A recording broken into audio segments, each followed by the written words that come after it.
Hey guys, it's Mad Friday and welcome to my top 3 tier 5 premium heavy tanks. And in at 3 is the Churchill 3.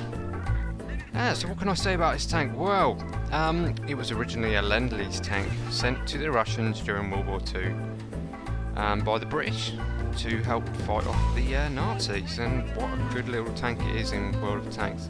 It's equipped with the QF 6-pounder, spits out over 26 rounds per minute.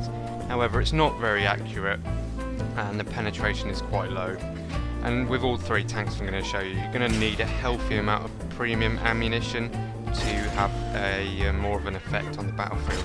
See here, I'm just bumping round after round through the turret. I just gave you one with premium ammunition.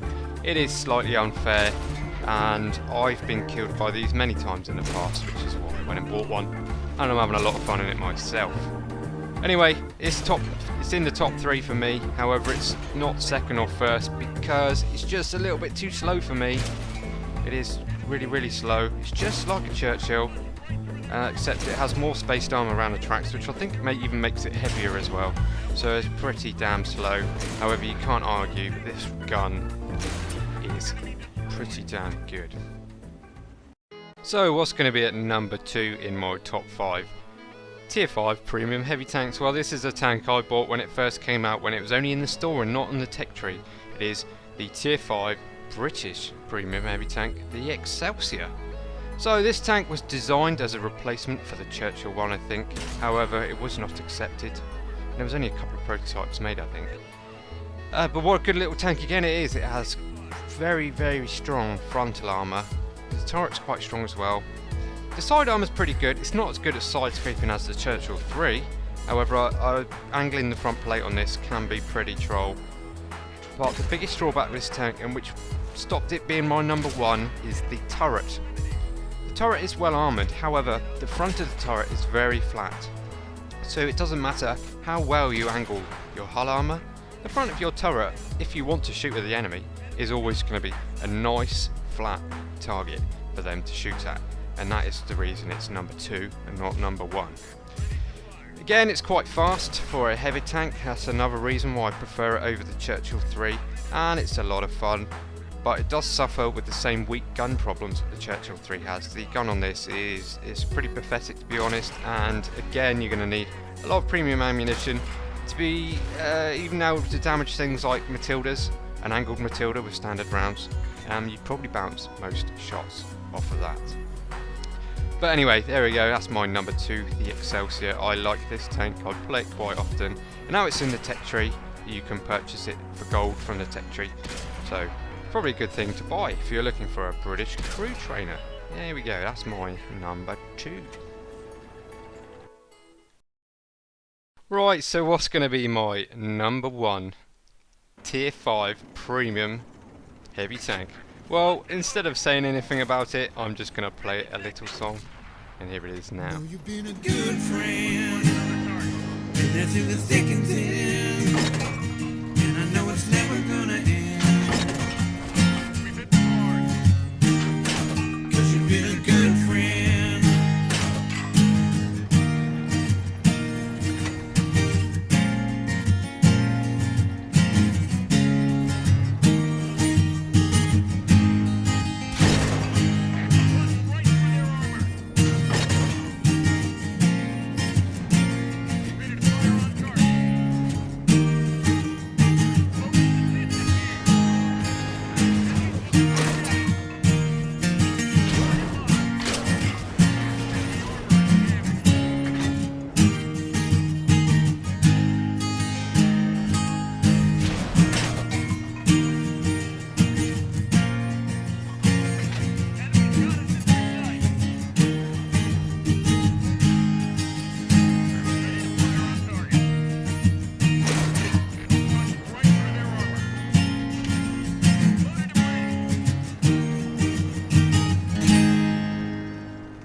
So here's my number 1, the Tier 5 American Premium Heavy Tank, the T14. I was given this tank as a reward for beta testing, and I've had it ever since. I've never wanted to sell it. I will champion this tank to anybody. I've had a lot of people tell me it's rubbish, but if the people that think it's rubbish are probably not playing it properly in the first place.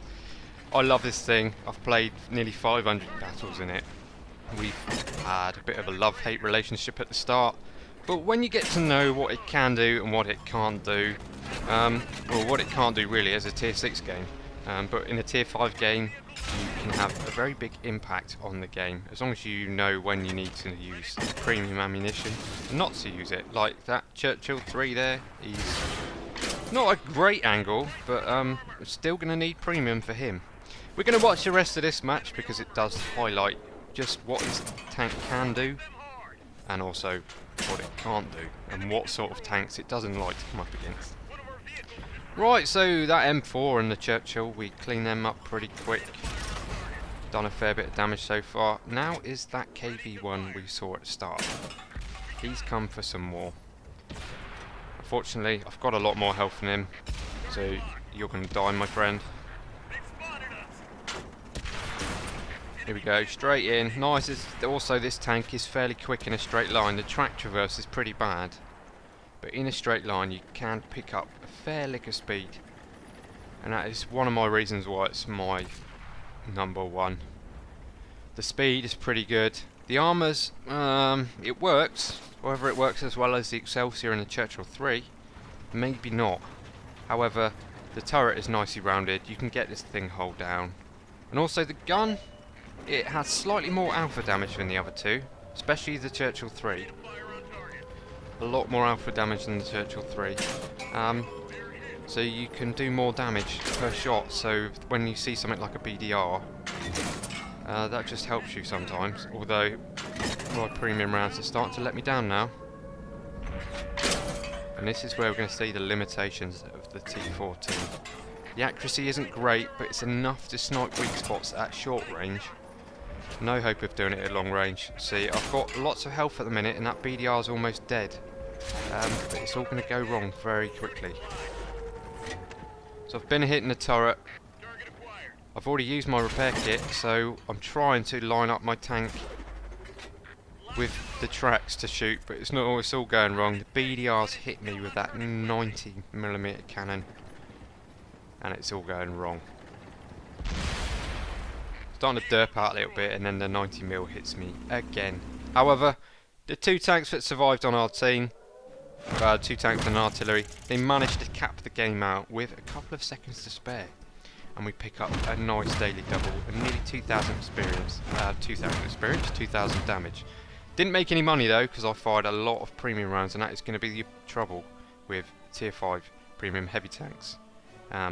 Their penetration values aren't particularly good with standard rounds, so if you want to make some money, you're going to have to be very careful about how many premium rounds you fling in the air. Well, anyway, over 1,500 damage blocked. That was more than enough to kill this tank a couple of times over, and that is why I love the T14. It's just a very well-rounded tier 5 premium heavy tank, and I fully recommend it. And the other two as well, they're almost as good. This is just my top 3.